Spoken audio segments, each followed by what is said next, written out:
चाहता हूं कि मोहम्मद जहांगीर के वालिद मोहतरम मोहम्मद मुर्तजा साहब वो स्टेज पर आए और तमाम लोगों की तरफ से मैं चाहता हूं कि शाल उड़ाकर उनकी इज्जत अफजाई की जाए।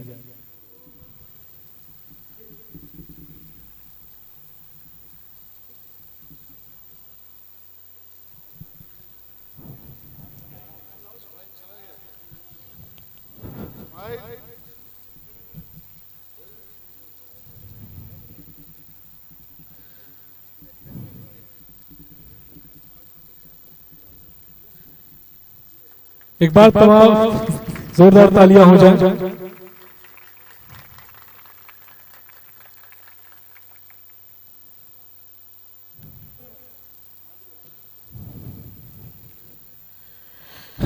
बहुत बहुत मुबारकबाद पेश करना चाहूंगा हमारे कलकत्ता से आए हुए हमारे हरदिल अजीज दोस्त गुड्डू से आए हुए गुड्डू भाई, कलकत्ता से आए हुए इम्तियाज भाई, एमडी आदिल भाई, मोहम्मद अरमान भाई और मोहम्मद इमरान भाई, इन तमाम लोगों की तरफ से इस कामयाब प्रोग्राम के लिए मुबारकबाद पेश करना चाहूंगा।